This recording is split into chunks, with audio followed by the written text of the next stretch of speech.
All right, looks like we're live here. We got one request. Chase Sats.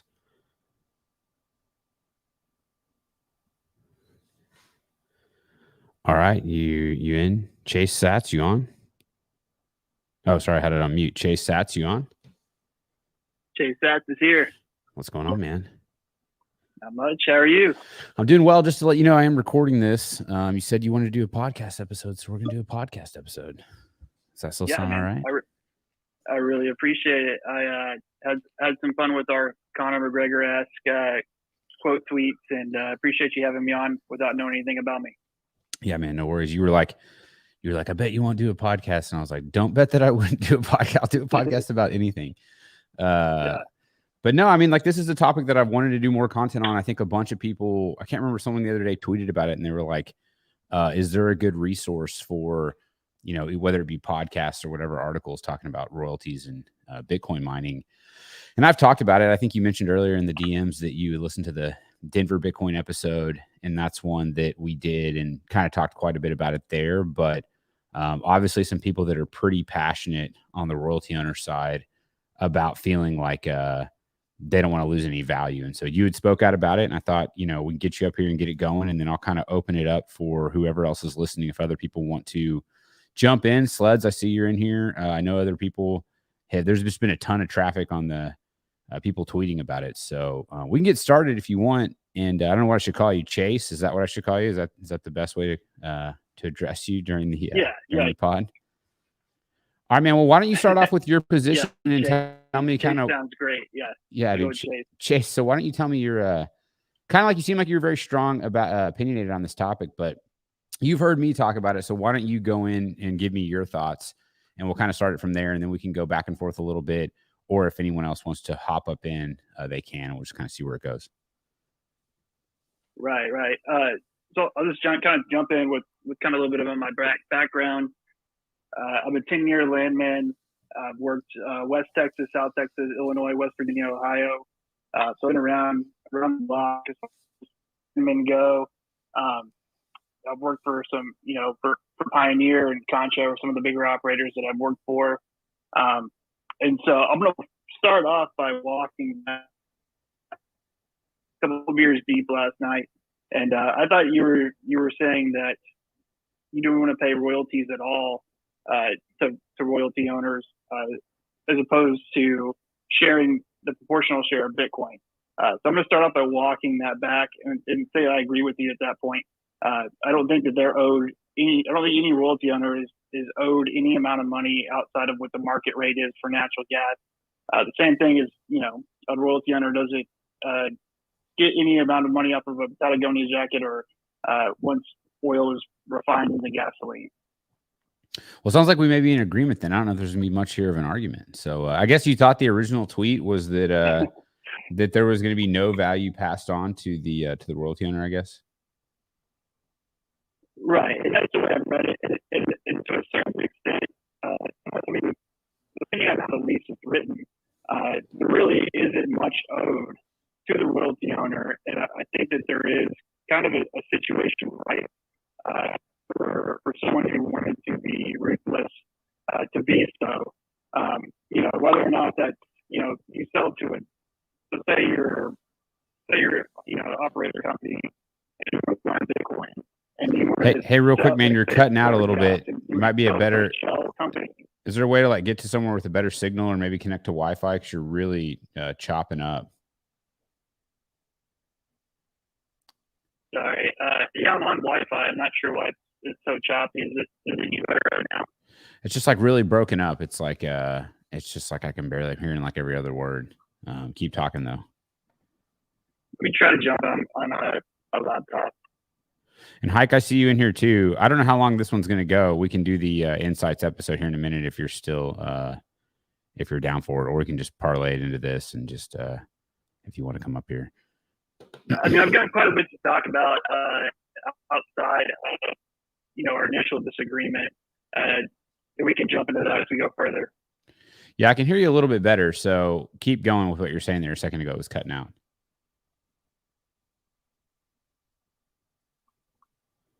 And now I can't hear you at all. Are you talking, Chase? I can't hear him. Hike. What's going on, man? Hold on. Chase, you there? I guess we lost him. You're on mute, Chase. I don't know. Hike, what's going on? Hey, Max. Just watching a little football, hanging out. I wanted to hear some logic about how landowners actually get a share of Bitcoin mining, but candidly, I don't see how they actually should. But we can talk about it. If you think about it, every MCF of gas and every barrel of oil that flows off a lease is transferred at the lease line. So I'm confused by the end use actually having any claim by the royalty owner. It's like, do you have a claim on an NGL barrel, or do you have a claim on where the oil goes to become a gallon of gasoline, or where the natural gas is burned? But I was kind of curious, so popped in because it looked interesting, so I wanted to learn something. Yeah, definitely. That's really why I'm here. Chase, are you back on now? Hey, can you hear me now, Matt? Yeah, I can hear you perfectly now. All right, man. Keep going what you were saying earlier. Okay, Sorry. good deal. Gotcha. So I covered it up, but so basically, yeah, we were in agreement. I think there is a spot there where it's ripe for a situation where if an operator forms a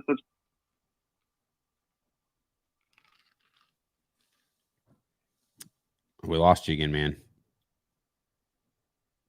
Well, hell. Yeah, I know. That's the problem with spaces. You just never know what you're going to get. Chase, you there? He's on mute now. We can edit this too. Okay, try this. All right, I can hear you. Okay. So yeah, so basically what I was saying is there is a situation where, right, for an operator who wanted to mine Bitcoin and didn't really want to pay much of any royalties to a royalty owner that could by taking flared gas situation, forming a shell company, and then selling natural gas to the shell company for 5 cents on MCF, and saying like, hey, this is what I'm selling it at. This is the only marketable situation there is, and then turning around and mining it for $20 to $30 MCF. Yeah. Right. No, I mean, I think like doing a shell company or hiding it. So you see this in midstream. And so a couple of things. One thing you'll see in midstream is that whenever you have an affiliate transaction, many times, even if the lease were to allow to have a net proceeds lease where you could pass back in theory, gathering or processing or compression fees, that kind of tends, I think, to go out the window when it becomes an affiliate transaction, because it gets into the point that you just made. Can a producer set up a shell company, have that company charge the fees, and then they're making, effectively money off of it. And again, it gets back to kind of like the lease language. There's some leases that say if it enhances the value, then you can pass the charges back. So for example, processing a lot of times falls into that. So sometimes you'll see guys that will charge processing, but they won't charge gathering and compression. Other times, if it's an affiliate transaction, I think a lot of times the rule of thumb is you just don't charge any fees back to the royalty owners, which makes it very challenging to build your own midstream, for example, because you're taking humongous amounts of capital risk, and then you don't get to get 20% of the revenue because the royalty owner. And so even though it's adding a ton of value in theory to the royalty owner, you're having to carry them on a hugely risky project. And so I've seen people not build midstream assets because they just didn't want to, because the royalty owner is basically, the fear of that killed the deal. But those are some of the examples. I think with mining, it's different than midstream, but that's like a close parallel. But anyways, I'll stop there. No, I think that what you're saying makes sense. And, I'll admit it. The midstream isn't where my expertise really is.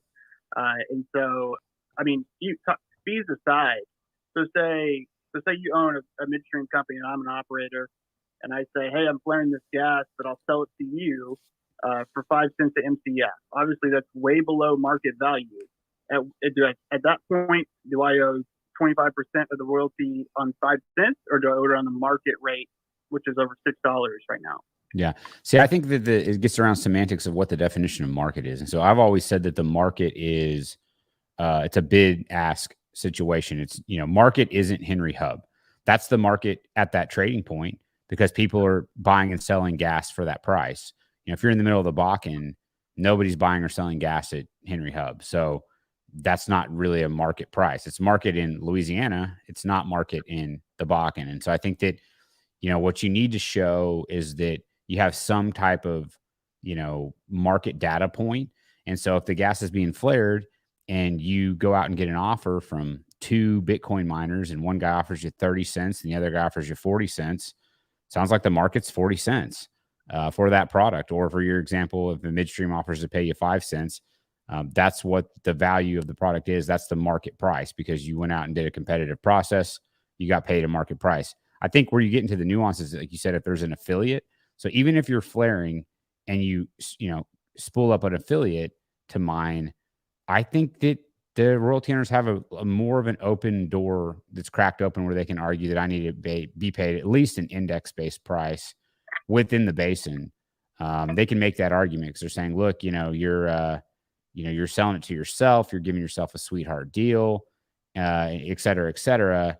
I think and I think guys will end up doing that too. Because if you think about it on like a cents per kilowatt hour for Bitcoin mining, it doesn't make you uncompetitive because even if gas is $5 and you're carrying the royalty owner, you're paying them effectively $1 net to the 8/8 is what you're having to compensate them 20% of the $5. So even though you're paying them $5, it ends up being effectively like you absorbing $1 of cost. That's about a cent per kilowatt hour, which is still very cheap energy. So I don't know that it kills the deal, but what I will say is that, these Bitcoin miners are going to hunt for the cheapest energy. So if you start to put things in leases that says, hey, I have to be compensated in Bitcoin or, get kind of cute around the language, then no one's going to mine there, I think. So it's kind of like this balance, but I think that if it's arm's length, the market price is probably whatever someone's willing to pay you. I think if it's an affiliate transaction, you may see guys just pay you an index price just to play it safe, but they may not. They may just be like, hey, look, I'm mitigating flaring. I went and got 3 bids from Bitcoin miners, and they came back at 30 cents, 40 cents, and 50 cents. I'll pay you 50 cents, but I'm doing it myself. And that is a pretty good argument for what market is. But any problem with any of that stuff that I just said? Right. And I tend to agree with you on most of that stuff right now. It just leads to how early we are in the whole process. I mean, people who are mining Bitcoin right now are saying $20 to $30 MCF. How long is it until mainstream catches up and eventually the market corrects? Well, hey, Max. Yeah, go ahead. This site, you guys know a lot more about this than me, but it's a custody transfer point. And so, like you said, it's the alternative use at the lease is what you're paying based on. And so it was $0 in MCF on flaring. And actually, you could argue it's a carbon price equivalent on a CO2 equivalent if you're actually flaring that gas. And so when do we actually transfer a negative value back to the royalty owner for flaring versus the 20, 30, 40, 50 cents if you find an alternative use? Like if you really start digging into it, I think the carbon price model that we're going to see could be a negative price on royalty if you produce on an asset. And that's going to get pretty hairy. And we just haven't seen that actually flow through, but it will be the future. That's an interesting point. That's a really interesting point. When you say carbon price, are you talking about like taxes associated with producing carbon? Yeah, no, I'm talking about like if you don't have a pipeline that you're putting your gas into and you're flaring it, there's actually a CO2 equivalent on each unit of methane that's produced. And I think at some point, there's a current carbon and methane flaring and venting bill that's like, $40 to $50 an MCF if you don't find an alternative use for that methane. And it's before the House and the Senate. And so like $1,800 a ton on a CO2 equivalent. Like, so what happens if you have a negative value for flaring at the royalty? Like imagine a royalty owner actually having to write a check. And that's where Bitcoin actually mining becomes a net negative. Like you basically find an alternative source and an alternative use for that methane that was either going to be vented or flared. And, I think that the royalty owners don't actually realize that and I know this is maybe not where this panel wants to go, but in the 30-year view, carbon in the ground that's pulled out actually has a negative value. And if you're venting methane currently or flaring methane currently, the royalty owner should bear the negative value. And so finding a source like, on the Bitcoin side is, I think, actually a pretty competitive energy storage use that no one actually talks about. So it's a price of carbon question. And at the end, royalty owners have a negative value if they let methane be vented. And that hasn't flowed back through to them. And that's going to freak some people out at some point. Right. I totally agree with you. I'm a huge Bitcoin maxi as well as the landman. I know there's only probably like 10 of us in the world. Who have, more coming. Land knowledge. I know. I'm excited. And this has been long overdue. I took basically mining Bitcoin to Concho about 3 years ago. And I was calculating out at the time that, we would make $12 MCF. And then my VP was really excited when he saw that slide. And then I told him how we were going to get there. And he looked at me like I just spoke a different language to him. So that's kind of what that ended. And he said I need to talk with marketing. So that's basically where I'm at with you guys right now, talking marketing.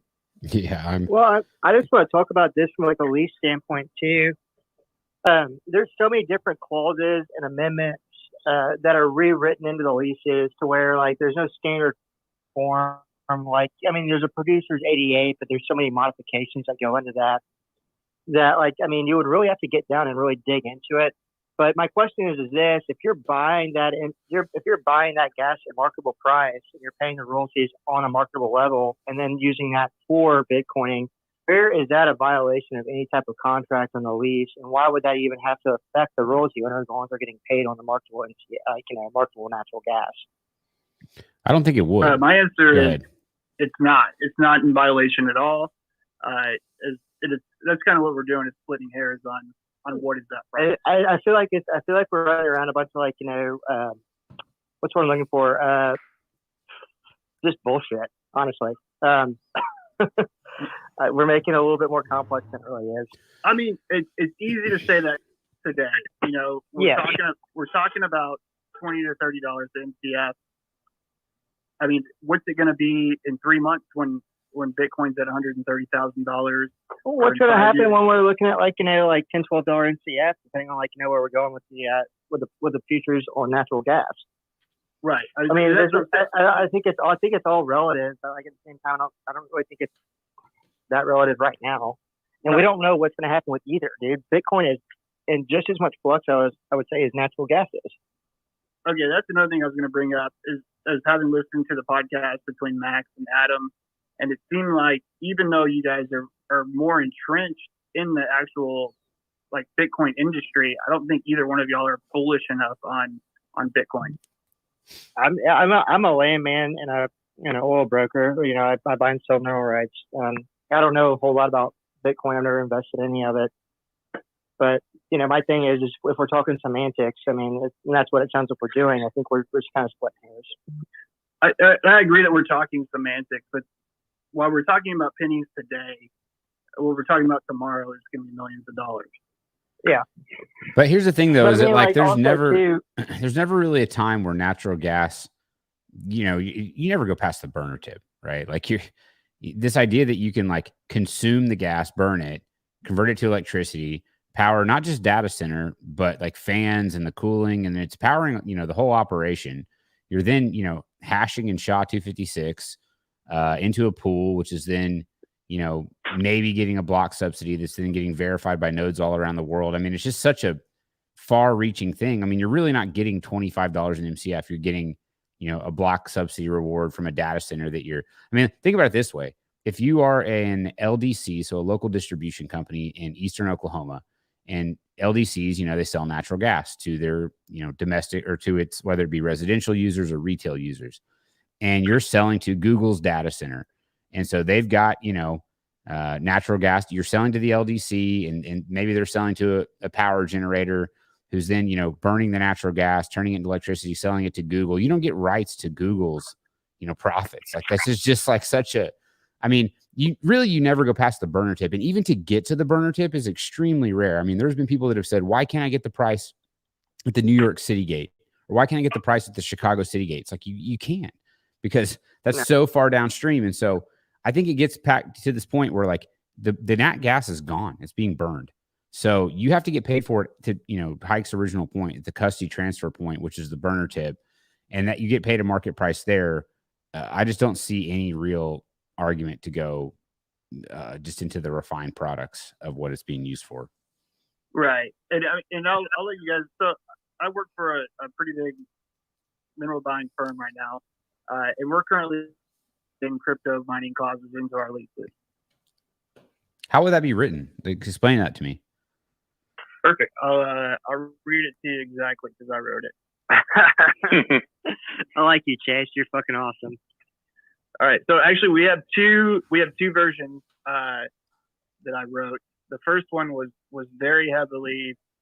So my original thesis was no one's going to be thinking about this. They're just going to accept it because they're in their mind. 99% of operators are thinking we're not going to ever Bitcoin mine, right? And so I'll read it to you. Let's hear it. Crypto mining clause. In the event any hydrocarbon produced from described lands is used for any cryptocurrency or digital asset, whether by lessee or third party, lessor reserves all interest owned and is not subject to royalty burden on production. Lessor shall be owed the proportion of cryptocurrency mined at the highest price of mined asset in the previous 6 months, using Bitfinex exchange to determine highest spot price. Lessor reserves the option to be paid in either U.S. dollars or in mined asset. If for any other reason natural gas is used on lease, lessor shall be owed 10 times the highest price of natural gas in the previous 1 month price at the Henry Hub spot price reduced for their royalty burden. On lease shall mean, but not limited to, natural gas used in well-filled or and lease operations such as used in drilling operations, heaters, dehydrators, fill compressors, and net used for gas lift. Yeah, it's a super aggressive. You said, so let me just check the boxes. You said it's either the highest spot price for Bitcoin or any other crypto within a 6-month period, or 10 times the price of natural gas is the way that is written. Is that effectively the two mechanisms there? Yeah, if it was used for just on lease, but outside of cryptocurrency mining. Right. Yeah. So, like, let me tell you a story about. Any of these leases signed yet? Yeah, that's what I was going to say. So we've only tried that one with one, which obviously was shot down. I think the on lease language is a little aggressive. Yeah. Yeah. Yeah. I'm sure whoever the landlord was just like, what the fuck? Yeah, absolutely. I would have said the same thing, like, what the fuck? Well, I mean, I've seen, this is not that crazy because I've seen, like, I was going to tell a story, like in South Texas, I had a group that had a lease that they wanted to take over. And at the time when the lease was originally taken out, it was a 9-figure lease. I can't remember the total that was paid for the lease, but it was a humongous lease, one of the biggest ones ever taken. And it was, every well was shut in on the lease. And there was hundreds of wells shut in. And the royalty owner was getting paid zero. And what it came down to was he wrote stuff basically like what you wrote, which was like he wanted to be paid the higher of Brent or WTI. He wanted the highest natural gas price in the U.S., whether that was Henry Hub. If anybody got any higher, he wanted that price. He wanted to be, carried on every fee. And the wells were worthless. The reserves were worthless. Yeah. And beyond that, there was no way to administer it, right? It was just a complete nightmare.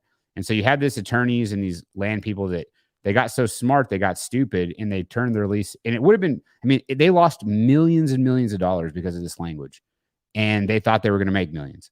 And so it's a cautionary tale of like pigs get fat, hogs get slaughtered. So hold on. Let me recap. So the mineral owner had him sign this lease, got paid 9 figures, had him drill hundreds of wells that were then shut in. That's correct. Yeah, they were all shut in. I don't think there was a single flowing well. In fact, they were shutting in wells on purpose to try to break the lease. So how did the mineral owner lose in that situation if they got? No, the mineral owner didn't lose. The oil company did, the producing company did. Guess. Well, the mineral owner lost because they could have drilled hundreds of more wells. Like the lease bonus was gotcha.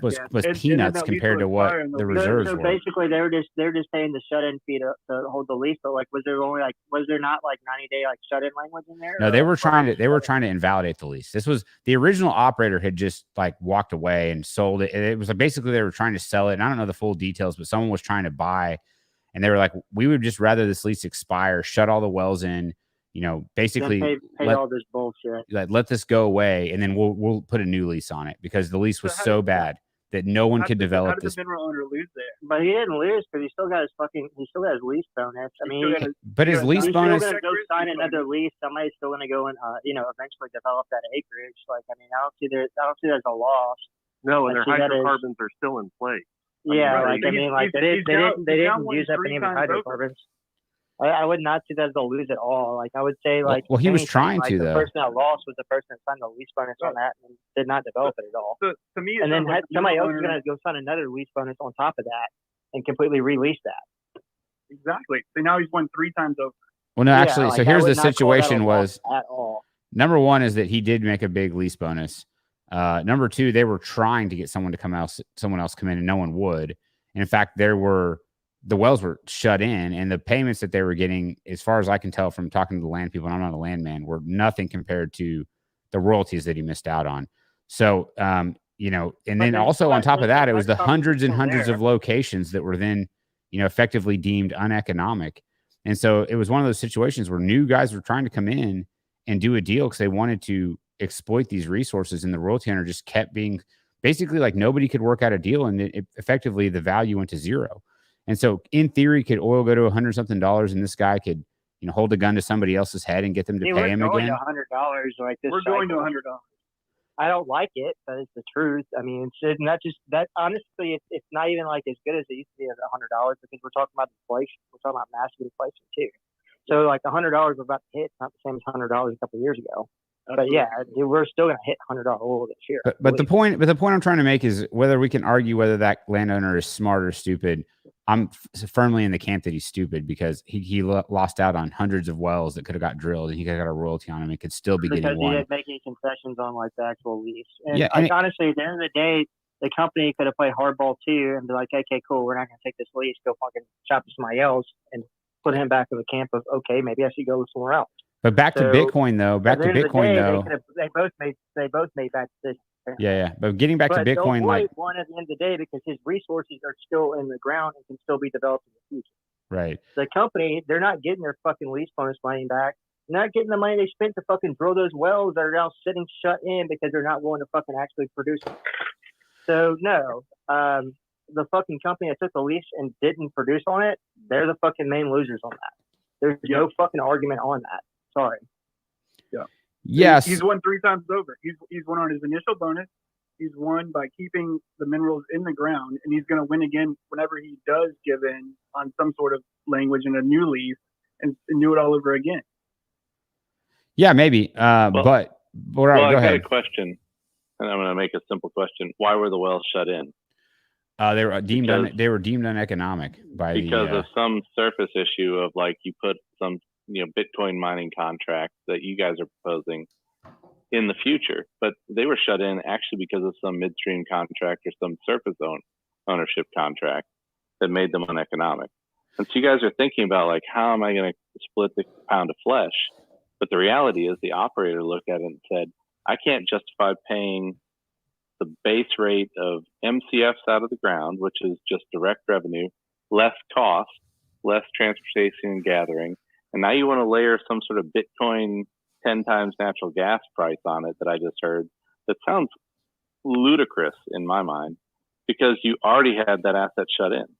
And so like the issue is how do you get those wells to flow is what you ought to be thinking about, not how do I extract a pound of flesh as the lease owner. Yeah, I'm not saying anything on that. All I'm just saying the mineral owner did not lose in this situation because he still has on an NPV basis. He 100% lost. What's that? What if those wells never flow again? He 100% lost, or she 100% lost because they're not flowing. Wait, cash flow. Why would they never flow again?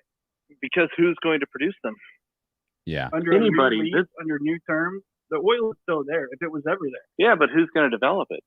If the terms don't actually justify, revenues less cost equals value. If you don't have terms to justify producing, why would they get better for the next so it person? doesn't even matter. That's a moot point. Why does it get better for the next person or the current operator? Because if there's another dumb enough operator to take the same lease, then so it's the greater fool thing. theory. All you guys are betting on then is there's a greater fool that's going to believe there's some future value that's higher. Well, and it wasn't just the reality price. is the fool that first put the price in and leased and drilled the 100 wells looked at it and said, "There's no value in that asset anymore." Well, so here's the why is there thing a greater too. fool behind it that's going to put more capital in? Exactly, and what the other thing was that There's the midstream. always somebody else. No, there isn't. No. I just wrote a fucking report about this. There won't be a greater fool anymore in the hydrocarbon industry.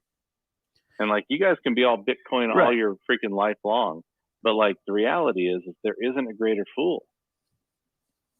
Well, what happened too is that it wasn't just the price; it was the midstream. So everything about this lease made it to where you couldn't economically operate these leases. It was you weren't allowed to have trucks on the lease, so they had to build all these pipelines for the oil, even though the oil didn't really justify a pipeline. So now you're paying, $4 or $5 fees, and then the royalty owner is getting carried on those, and he's getting carried on the gas plant. They had to build a whole new facility for that.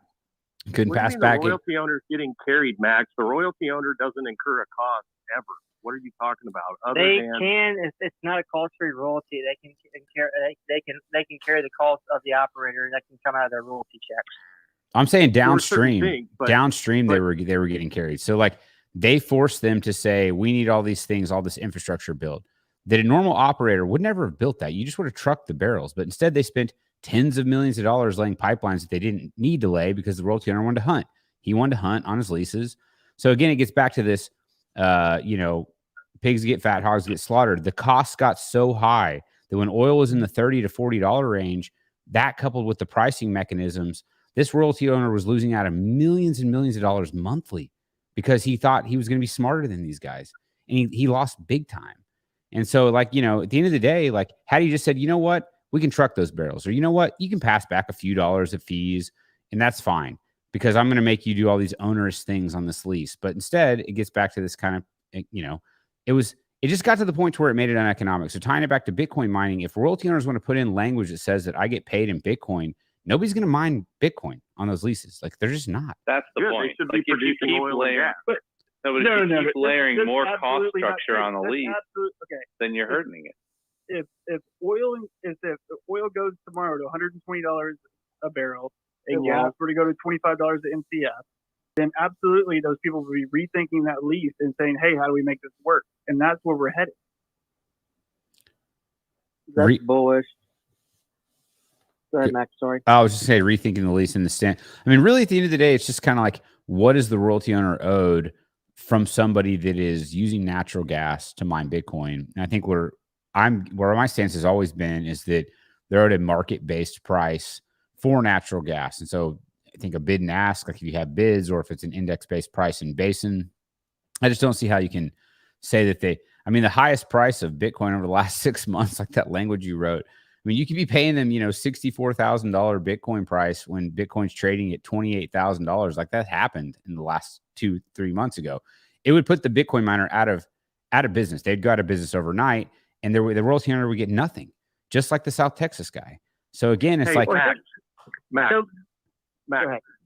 let me ask you this. So if you have a well that's an old dry gas, doesn't matter the depth, operating costs are low, and the well's making 5 MCF a day.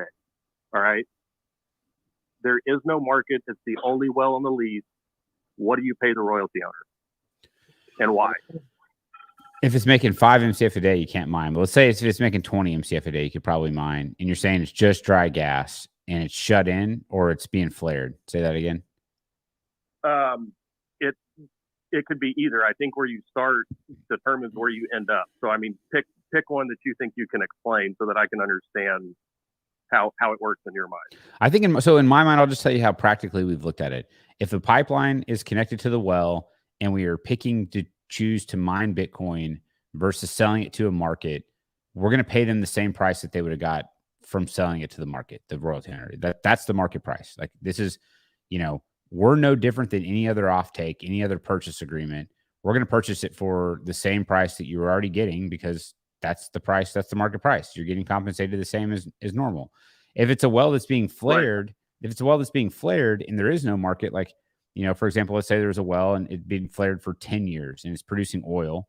To your example, it wouldn't be dry gas, or you wouldn't be flaring it. There'd be nothing there. But if it was producing oil and it's been flared for 10 years, and someone comes in and says, "I'll pay you 50 cents for that gas, and we're going to mitigate this environmental mess with all the flaring that's going on. We're going to help make that more efficient." And then I think that's the price, right? That they get paid, that the royalty owner gets compensated versus getting compensated nothing. And to me, those are the two examples that I would say, we've kind of looked at, and I think they're both fair. Maybe someone could argue that guy that's getting flared should still get like an index-based price. I don't know. I think that's an argument they can make. I still think that getting something's better than nothing, but ultimately you may end up having to pay them an index-based price through a lawsuit or something like that, because I'm sure that they'll happen. But do either one of those sound unreasonable? No, I think they both sound fair, both from a legal and ethical standpoint. Well, that's kind of the way we've been looking at it. I don't think that people will mind. When you have go ahead. two products, I think that definitely helps. I mean, if you've got a well that's making 5 barrels a day and 20 MCF, then the gas at that point is an afterthought, right? And so a market rate is not inappropriate. But I think to go to somebody and say, "Hey, you're not going to be selling it otherwise, but I'll pay you 40 cents an M," I think that's a pretty tough pill to swallow. That's just me. Yeah. But Justin just came up here, and he's a landman and a Bitcoin miner. Justin, what are your thoughts? Yeah. So I'm also an attorney also, and there you I've go. worked in oil and gas obviously a while. And this is actually something I'm speaking about this week at the Young Energy Professionals firm or event over in Austin. And so I got on here partway through, so I apologize if you guys have touched on some of this already. But one of the things that I think get overlooked is the language in these leases. 99% of the leases that we are going to be all dealing with going forward, and that we've dealt with in the past, are not going to have any crypto language in them. And I'm going to have this as a caveat. Everybody, before you listen to my advice, you need to consult with your own attorney and yada, yada, yada, all that stuff. So with that in mind, the language in the lease is going to dictate everything. If you do not have language in there that dictates you're bound to pay royalty owners for Bitcoin monetization on your pad, regardless of what the gas comes from, as long as you're paying them a market rate for the gas, like you touched on, Max, then you're going to be all right in most cases. The market rate for that gas is going to be dictated by something in that region. And I can give you an example of what we've done in the past. When I was at an E&P company, we had a Bitcoin mine on our location. We were actually, I can't say the number we were paying for the gas, but it was significantly less than the market rate in the area. And we had another asset where we were bringing gas to sales a traditional market way, and we were receiving, I think $1.80 an M. So we based our royalty that we paid to the royalty owners off of that, because it was the closest market price we had in the area. And so the purpose of doing that is to mitigate the potential damages to that royalty owner. They are entitled to royalties from those hydrocarbons. And so as long as you're paying them a market rate, we feel like the burden has been shifted to them to show how in their lease, what language they can point to in their lease is going to show that they are entitled to earn royalties from the Bitcoin price itself, from the Bitcoin that's generated. And you can look at it almost like you draw a line down the road, right? At what point does the royalty owner, at what point are they not entitled to the product that gas is then used for? Does that make sense? Yeah, 100%. That makes the lease should dictate everything. Yes, and it will. And that's why we've started trying to incorporate actual crypto mining clauses. I think that's bound to happen. It's inevitable. And I honestly, from a perspective of, an attorney, if I'm representing landowners or lessors, absolutely, I'm going to throw that in there. And I think we're all going to see that coming down the pipe. Hey, Justin, sorry, I mean, I do have a question though. I've got some friends that have been wanting to get into this, and one of the main things they've ran into is getting the actual mining equipment insured, being actually out in the field, and they've run into a bunch of hurdles on that. How hard has it been for you to get your equipment insured on actually out there? Great question, and that is actually one of the most challenging parts of this so far. And I don't know if you guys are familiar with our mining operations, but we are kind of off in a remote location up in Wyoming. We are not going off of a pipeline, and actually a lot of the reason for that is this discussion right here. We've looked at different reasons why we wanted to go off of midstream, and main reason was scalability, which I've heard more and more talk about recently. But the other one was the royalty owners' payment to the payments to the royalty owners. Just wanted to avoid that issue because, like you guys said, I do think that inevitably this is going to become to be litigated at some point. I'd prefer to not be in the middle of it. But as for the insurance, yes, that has been a challenge. We did end up finding a insurance provider that would insure it, and but it's expensive. So shoot me a DM and I can give you more details. But really, you just kind of got to scour some of these groups and find out who's willing to insure some of the machines out on locations, or in our situation off the midstream line. But yeah, it's a challenge. I'm not gonna lie. That was one of the big challenges that we're kind of. You don't think of that right off the bat when you're trying to get a location up and running right away. And so, yeah, that was actually a big challenge. So I appreciate the question, and shoot me a DM and I'll tell you more about the groups that I looked into. Hey Justin, you're speaking of that YPE event in Austin this week? Yes. Yep. What night? Thursday. Okay, I'll jump in your DMs. It brings me to the next question. At 35 years old, am I too old to IPE? Well, I'm 40, so they're letting me never. Yeah, no. It's all about how you feel, Don't worry about that. I was actually unaware that Austin had a YPE, so I'm pretty excited about that. Yeah, no, I'm probably going to be the oldest person in there. That's funny. Hey, I have a question if y'all don't mind me jumping in real quick. But on the same subject of contracts and such, have y'all as miners come across situations where you've gotten sideways with the gathering company because there is an existing gathering agreement in place, say like an acreage dedication or something like that, even though the well itself might be being flared? Any situation or anecdotes you have around gathering and the issues there? Thanks. I mean, Max, I've heard. Over, no, you're fine. That's a great question. Yeah. It's a good question. I mean, I've heard anecdotally of a group, without naming names, that was mining in a big way on a pad, and then the midstream just showed up with a pipeline. Like the producer didn't tell them, and they was kind of like a handshake type deal, and it was like, this is our gas.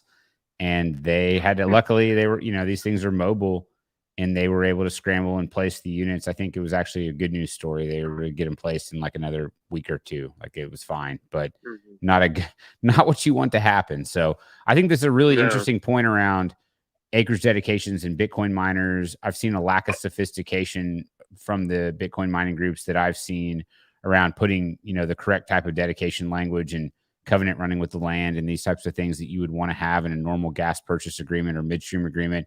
Bitcoin miners really need to be thinking about how to protect my asset, and your asset is that energy. And so if you've agreed to buy something at a price to get this energy, you also need to put protections in place, and you need to make sure that they have the right to commit that to you, which means that it has to be undedicated. And I think that's a huge hurdle. And Justin, you can talk to it, but when you look about the different areas in the US where you can find opportunities to mine with natural gas, this is why I've kind of predicted that I think midstreams may end up being the winners here. because 95% of gas is spoken for. You know, the producers don't really have a right to it. They don't have a right to their own product. Right. Yep. It's kind of going back Go to what ahead. we started talking about earlier, Max. That was the issue we ran into with Concho. We had these massive marketing agreements with midstream companies, and that was going to be a huge hurdle in doing any of this stuff.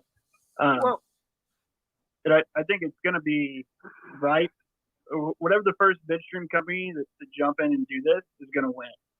And they're going to get their bus put in the Petroleum Museum in Midland, and this is going to be just as big as horizontal drilling.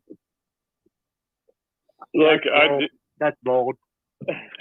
Sorry. No, it is bold, but you know, a lot of people thought things that were said 4 or 5 years ago about Bitcoin were bold too, and Sure. there's a lot of, you know, hyperbolic talk that people put out there that sometimes sounds crazy, and I can't tell you how many times I've used that phrase in different pitches, and it's like, at the end of the day, I do think, and I can tell you from our own interactions right now, I think you guys are right in that midstream is going to play a large role in this going forward. And I think the reality is that a lot of the contracts that are in place right now, the midstream contracts, a lot of them, you know, they got 10, 15-year terms on them. A lot of those are expiring right now. And you're seeing more and more operators that, despite the rhetoric around ESG, are starting to realize that they need to start allocating a portion of their reserves to Bitcoin mining because it is a great hedge for them. And, you know, my business partner, Ryan, talks about this quite a bit, but when you kind of have this asymmetrical risk profile where you can, an oil and gas company does not have to have a Bitcoin mine in order to succeed, but it is a great way to diversify your revenue streams and to basically hedge against downward movement on the gas price. And so the more and more that is realizing that happens, I think you're going to see more and more midstream companies start identifying this as a opportunity for them to, not for them just as well as the E&Ps, to diversify their revenue stream. And as operators start having their midstream contracts fall off and expire, they're going to look to profit and monetize off their gas if they finally have where it goes. And I don't think people have realized enough yet that it's going to end all. You're cutting out a little bit, Justin. Well, to echo what Justin's saying is exactly right. I mean, it's like as these contracts roll off, guys are going to. That's never. Sorry, man, you're cutting out. Can you hear me? Yeah, go ahead. My bad. You were just at the end. You were cutting out, but I was just kind of parroting what you're saying. Is that as these contracts roll off, I think there's a couple of different ways that this could splinter. I think one, you could look at initially midstream companies are going to try to just keep all the value because that's what they do. That's what they're best at. A good proxy would be like something like NGLs or helium. Helium is a great example because it's niche and there's not many helium plants. And the ones that there are, most of them aren't passing much, if any of that back. That $150 in MCF. We could talk about $30 in MCF. Helium, it's like $100 and something bucks in MCF. Pretty sure. I could be saying that wrong, but it's a huge amount. I'm pretty sure Max, it's like you're kind of cut. Am I cutting out too? Now, Am I cutting out as well? Hold on. Yeah, you're cutting out a little bit. Let me take it off of Wi-Fi. Midstream Hey guys, company. thank y'all. I'm heading out, but I appreciate your time. Thank you. Yeah. Thanks. Can you guys hear me my better question now? to midstream companies at this point. yeah. Yeah. So my question to you, Max, is so you're talking about how they're not realizing actual between $20 and $30 MCF. But even if they're realizing $15, it's more than double what they're getting at market. Why wouldn't a midstream company say, I mean, is it just a risk aversion type deal with Bitcoin where they're like, hey, we're going to go ahead and allocate a serious amount of our natural gas intake to this? Well, there's a lot of things. I mean, it's highly capital intensive, number one. Actually, number one is that it's got to wrap your head around Bitcoin. It's one thing to say I can make some kind of money per MCF, and that's where everybody starts. I think it's where I started, and you start to get real excited about that. But then you have to take a step back and be like, well, wait a second. What am I doing? What am I actually doing here? I'm mining Bitcoin. What does that mean? What is Bitcoin? You have to actually, in my mind, I think you have to understand and believe in Bitcoin. And the reason why I say that is because you're betting not just millions, but if you're doing it in a big way, you're probably betting tens of millions of dollars. I mean, even just for a relatively small amount of gas, call it, 2-3 million a day, you're talking tens of millions of dollars of investment to get to just to mine with that.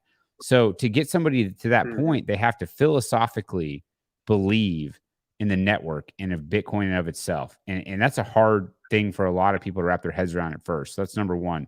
Number two is it like, again, it gets back to the capital. Can you allocate the capital? So you have to believe in Bitcoin. You have to understand it. Then you have to be able to allocate and have that capital and then have that risk tolerance. And I think guys will do it. I don't think it's going to be in a huge way at first. It's going to be in a small way. And the example I was trying to make when I cut out, I don't know if you guys heard me, was helium.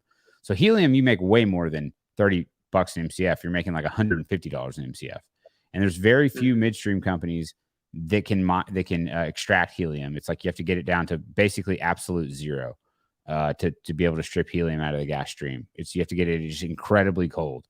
And so, not many plants have that ability, but the plants that do have that ability, most of them aren't passing any of that back to the producer. The producer's like, hey, my gas is worth so much. I got all this helium. And they're like, yeah, congrats. Here's your, 30-cent uplift or whatever, and I'll keep the rest of this.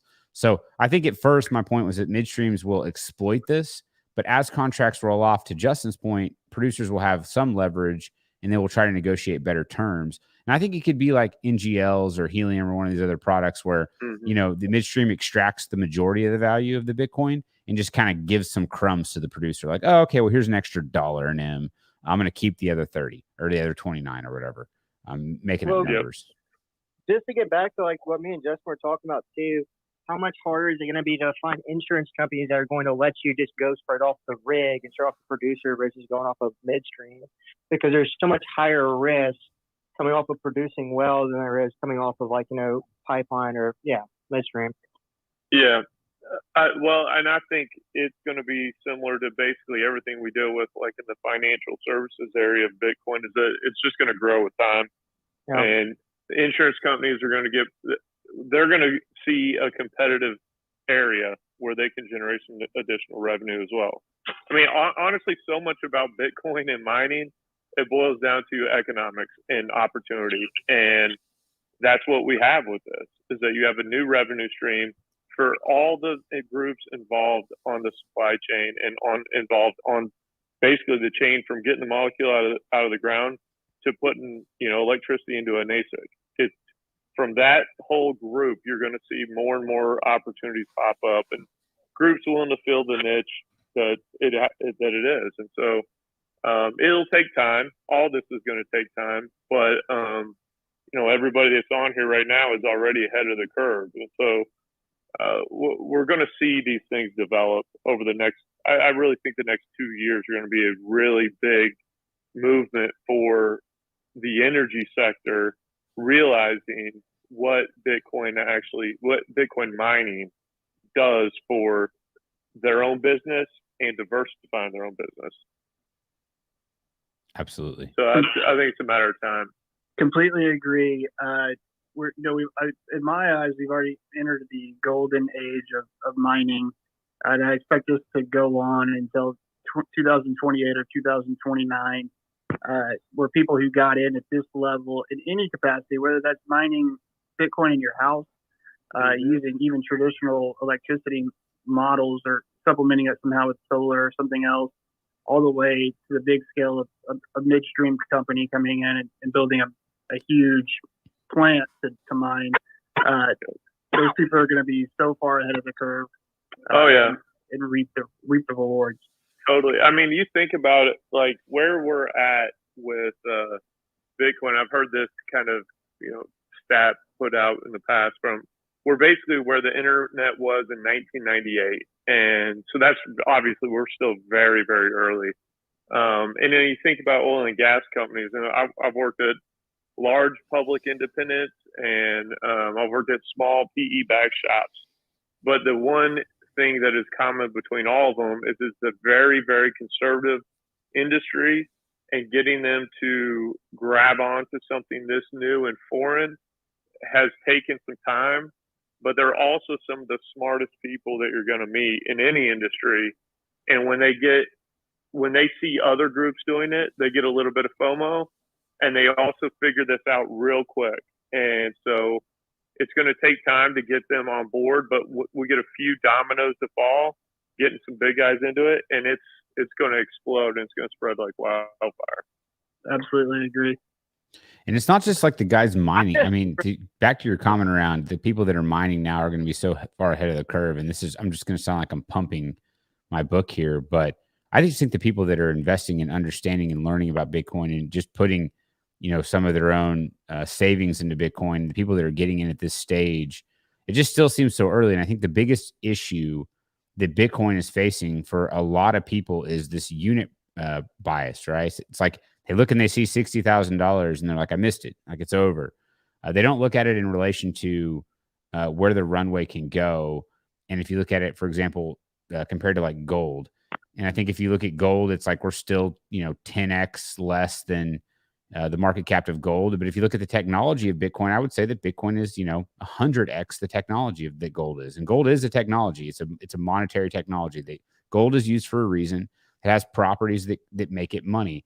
It's scarce. It can be divisible. It's a uniform. You can't forge it. People, there's all these different things, but Bitcoin does all of that. And it does it maybe conservatively 10x better than gold, but I think it does it 100x better than gold. And so really we're just so early. And there's this quote that I think it's like Marty Bent. I'm like using his quote here, but he's basically one time when we first met, one of the first things he told me, he goes, in the future, he goes, North American oil and gas producers are going to be the future central bankers of the digital economy. And I just remember sitting there being like, what is this guy talking about? I was like, this is the craziest thing I've ever heard. It was like before I knew anything about Bitcoin, he's like explaining it to me. And he's like, you don't get it. He's like, I don't mean like when I press a button, they're going to print trillions of dollars. He's like, I mean that they will be the ones underpinning the future financial network that the entire world will be on. And he's just like explaining it to me. I'm just like, this is earth shattering. And I really think that we're like at the Rockefeller stage of this industry. We're in like the late 1800s, early 1900s of oil and gas. Like that's where we're at with Bitcoin. We have 100 years ahead of us in what we're doing. And again, maybe I'm just drinking too much of the Kool-Aid, but like, I think that's where we're at. Hey, Max, can I ask you a question? So right now, Bitcoin and like Ethereum and all this other stuff is pretty much unregulated, right? I mean, unregulated, I think is too strong of a word. I mean, Bitcoin, there's tax ramifications. It is very, very, very lowly regulated. And it's been banned in a couple countries already. And then some countries have actually tried to use it to nationalize the currency. Yeah, I mean, this is working. Is that a fair assessment? By the way, when the federal government's banning it, it means Bitcoin's doing what it's supposed to do. I mean, first of all, I think you got to draw a line between DeFi and Bitcoin. I think DeFi and crypto, right? Like, so if I am Vitalik and I, create a token and I give it to my buddies, and then I don't tell the general public how much I've created, and I've given it to my friends, and then I release it to the public in an IPO. And then we pump the price of it through a marketing campaign. I mean, I think that, the SEC would argue that's securities fraud. I think that they're going to be very successful arguing that that's securities fraud when the subpoenas start hitting these guys like the founders of Ethereum and these other cryptocurrencies. I think that Bitcoin is very much different in the sense that there is the founder, the person that created it, whether that was one person or many people, never spent a single coin that he pre-mined. And he did that on purpose. There was 1 million Bitcoins that were mined early on before that was a thing, and they've never been spent or transacted. And that person chose to remain anonymous because he knew that to have the integrity of what he was trying to create, which is this base currencies, that he couldn't be just some guy that was doing a get-rich-quick scheme. So he's never spent one of his Bitcoins. So I think Bitcoin is not upheld by a single entity or a single person. It is me running a node at my house. It is people with an ASIC plugged in, into their garage, like running it. It is a worldwide network as much as it is a coin or a token. It's actually a network like the internet is really what Bitcoin is. Yeah. It's a technology. And so I think they will regulate cryptocurrencies. And I've said this before. I think that Bitcoin and Bitcoin will be embraced. Like look at what Texas is doing today. Look at Wyoming, senators, governors embracing it. And I think that other places will, like China will reject it. And I think that's a good thing because that means that it's working. But I don't think that they will make Bitcoin illegal. I think they will crack down on the grift that is going on in the crypto world, in the DeFi space. But that's kind of my rant on that stuff. Well, I don't think it's a rant. I think it's inevitable that we're going to get some regulation. We need to make sure we're playing a role to influence that regulation the way we want it to go, because reasonable, responsible regulations will actually further the adoption, in my opinion. Yeah, and when you get oil and gas companies that aren't real sure on how, you know, the SEC is going to look at things, how the IRS is going to tax things, that gives them uncertainty, and they don't want uncertainty. Any of these finance bros that might be on here, I think they would all attest to hedging opportunities, more things in the financial services arena, and regulation that makes sense will further influence institutional adoption and speed it up, which obviously is going to only be positive for the Bitcoin price. And so I'm not opposed to regulation as long as it's reasonable and responsible, but we can actually have an impact on that. And we've seen that with the infrastructure bill, even when things are getting held up because of a crypto issue, that's good for our industry, in my opinion. Yeah, I would jump in right here. I think everything I was saying is absolutely correct. And what's great about the USA is, you know, we're a true democracy. So even so for me as an individual, my one and two points of voting right now are Bitcoin and the Second Amendment. And so even if you're a staunch liberal who can't stand Republicans, Ted Cruz has completely embraced Bitcoin. He's openly talking about it. There's a handful of other representatives of other states who have, they have to state what they own, as far as stocks and everything else. And they already own Bitcoin. They're talking about Bitcoin at the House and Senate. And so as, this goes on, it becomes more important to more people. It's going to be a huge voting issue. And so if you're anti-Bitcoin, you're going to lose a huge sector as it grows more and more of people voting for that issue. And so I think we'll continue to see a prevalence of politicians come out in favor, and they should, because it, especially on the Republican side, it advocates a much more conservative and physical, responsible approach to everything that is finance. All this shit going on right now with the Fed and endless money printing and everything else. And inflation, and yeah. It's just, there's all these memes where it was like, it's like the shopping cart or whatever, priced in Bitcoin versus priced in US dollars. And over time, what you can buy at the grocery store has gone down in US dollars, but in Bitcoin terms, it's only gone up, and they have a full cart or whatever. But I think that's where this is eventually going. And I'm extrapolating way out, obviously. Obviously, the US dollar is, since we left gold in the 70s, has backed up to oil and gas. And the price of oil, just because it's a much better product as far as getting energy from point A to point B as compared to natural gas. And the Bitcoin and Bitcoin mining helps alleviate all that. It's not that natural gas was ever an inferior product as far as producing power. It's just the transportation of it. And this kind of finds a way to store that value in that case. Yeah, I'll throw one more thing in there on the political front. This issue really should be an apolitical issue due to the social impact that Bitcoin has for people around the world that live in poverty, that don't have access to banking systems. I've talked about this a lot, but it is something that I passionately believe. And the people that would be most supportive of that, just based on their own rhetoric, are most of the time the liberals or the Democratic Party.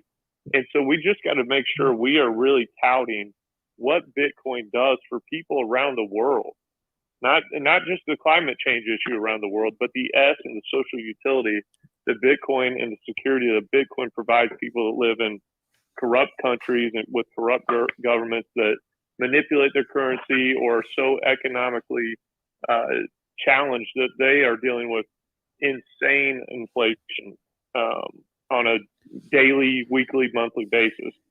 And there is a real ESG story there that I think even the liberals can get behind. And we need to make sure we are out touting those things. At the very least, it makes it that much harder to argue against Bitcoin adoption and what Bitcoin does for people around the world. So just throwing that in there, I don't even think it should be an apolitical issue. And it should be something that's embraced by both parties. I don't want to change subject, but speaking on politics for a second, if you look at where we're at in the Trump administration to where we're at nowadays, and I know obviously we had coronavirus, we had a double black swan event with COVID, and then the flooded market coming into 2020. But I will say this, if you look at trends, oil prices under Democratic leadership are always, or for the most part, much higher than they are under conservative leadership. That is true. Yeah, I think that a lot of that's kind of coincidence, for sure. But real quick on Justin's point around it being a apolitical thing, like I totally agree with everything you said. I just think that the problem is that Bitcoin makes too much sense. It's like a lot of these issues, like the ESG thing. It's like the part that frustrates me is not this like idealism around doing things that are better for humanity or better for the environment or whatever. I mean, I think most people like want a livable planet. I think the problem with ESG is that it doesn't actually do those things. It's really just this construct that they've created to put, mechanisms of control. And if you look at a lot of the policies that are getting pushed forward, they actually don't help the climate. They don't help social. They don't help governance.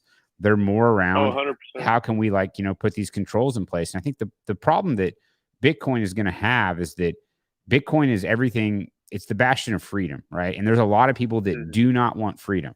There's a whole political party that I would argue, actually both political parties in some ways are against freedom.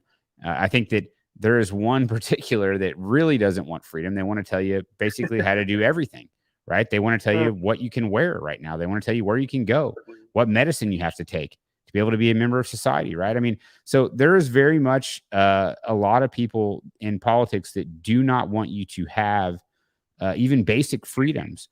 And so Bitcoin is going to introduce a whole level of radical freedom that a lot of people aren't going to be ready for. And so even if it does help the poor, or even if it does help the environment or whatever, these arguments that we can make, I'm just worried that that's actually going to be met with resistance, because I'm not sure that the goals, you know what I'm saying? I'm not sure that basically that's what a lot of these people want. They want control. They want all these other things. So again, without getting crazy I conspiracy theory, but no, you're not, man. I agree. I think that is all, everything you just said is completely true, at least in my opinion. And, but I do think that, I think too often we get caught up, and we're talking about, I'm going to bring up Twitter, and I guess it sounds bad, but I enjoy Twitter very much, and it gives me the opportunity to talk to people like y'all. But I think too often we get caught up in what the Twitterverse says, and the reality is that most people in our country recognize the hypocrisy of a lot of these ESG policies, and they recognize the hypocrisy of the rhetoric. And I think that things like Bitcoin that have such a passionate following, regardless, there are some liberals that are Bitcoin maximalists, just like conservatives, right? And so I think we have to combat the story, though, that the mainstream media and that depending on what source you're watching is going to be feeding you. And the I don't know, this might be naive of me, but basically I think the good will win out, and I think Bitcoin is good. I think Bitcoin is the ultimate tool that we've discovered or that's been created in my lifetime, without a doubt. But and I think that it will win. I do think it'll win ultimately, but I think it's going to make sure that we are combating the rhetoric. Regardless of political party, we're combating the rhetoric against it, wholeheartedly together.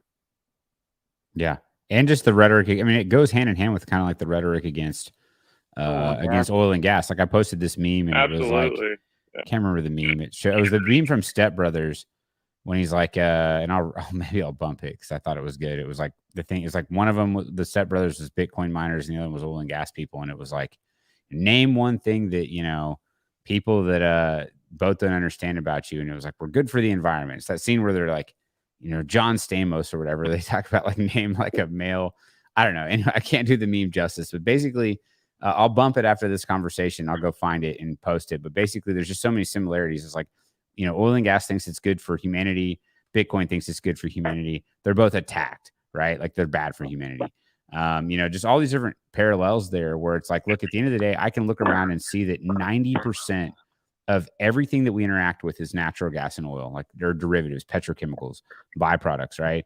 And then I have to sit here and just constantly hear people just bash on our industry and our products where they just use them. And, you know, I've had people send really crazy things to me in direct messages, like insane, like religious zealot type stuff. Like I'm a baby killer and that I'm like this evil person. And that this guy was like, you're worse than the Slackler family.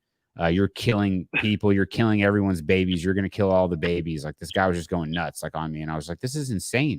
And I was like, you're using these products every day and they've probably saved your life somehow. And so Bitcoin is going to face like the same type of resistance, right? It's going to be this double, like this cognitive dissonance where like it's doing all these good things and people are going to say that it's, you know, evil and that it hurts the environment and all this stuff too. So we just have to be ready. But it's like a battle that we're already fighting in oil and gas every day. Patagonia is just the perfect example of this. Same Right. thing with like North Face. It's just such a joke. And if you look at it, like the people that are crying, like, you know, like wolf on us, also the ones that are making money off us. And they're also, when they cry wolf, they're making us more money too. I mean, shit, dude. Like, you know, oh, we're going to put all these regulations. Cool. We're going to cut down supply of oil coming, like, you know, that's being produced. It's going to raise price. And then, like, you know, yeah, we're going to make more money. Okay, please, tell me more. Right. Right. I don't know. It's just, I feel like the majority of the population doesn't really have a whole, they're not playing with a full deck of cards. Yep. They're really not. They don't really know what's going on a lot of times. And they go based off of what they heard on CNN or Fox or whatever news station they're listening to or wherever they're getting their agenda. And they don't actually really do a whole lot of homework or really understand what's going on with the whole entire scope of things.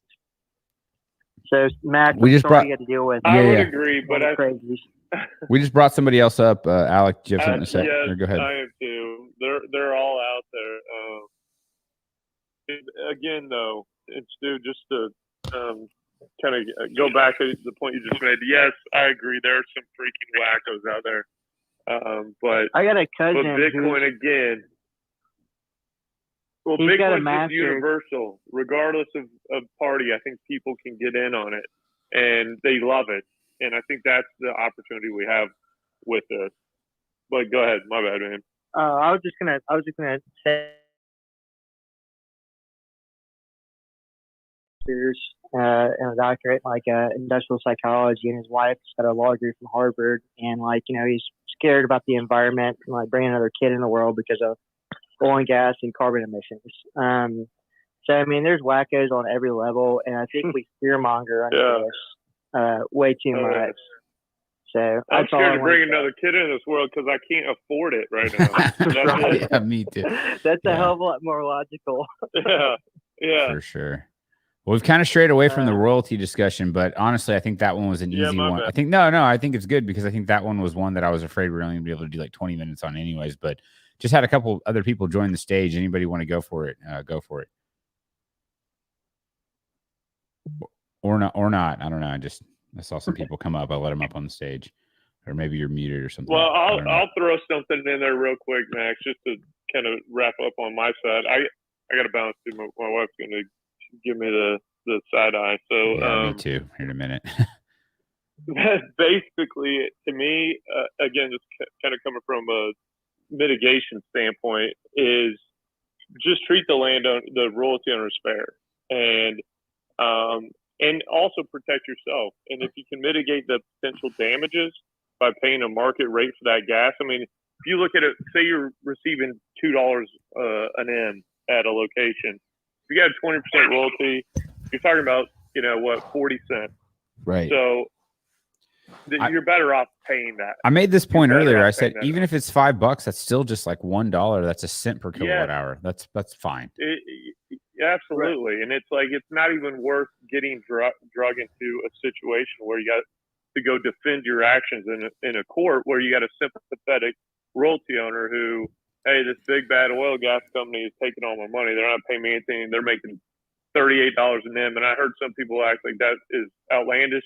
I can tell you from our experience right now, from our operations, we're averaging about that for our realized revenue. That's awesome. Now, we got to deduct our costs, but that is about where we're coming out. How are those S19s hashing? What are they hashing at? 100 terahash? Are they as advertised, better or worse? How are they? How's it? Yeah, no, out? they're right at where we predict them to be at, right at about 100 across the board.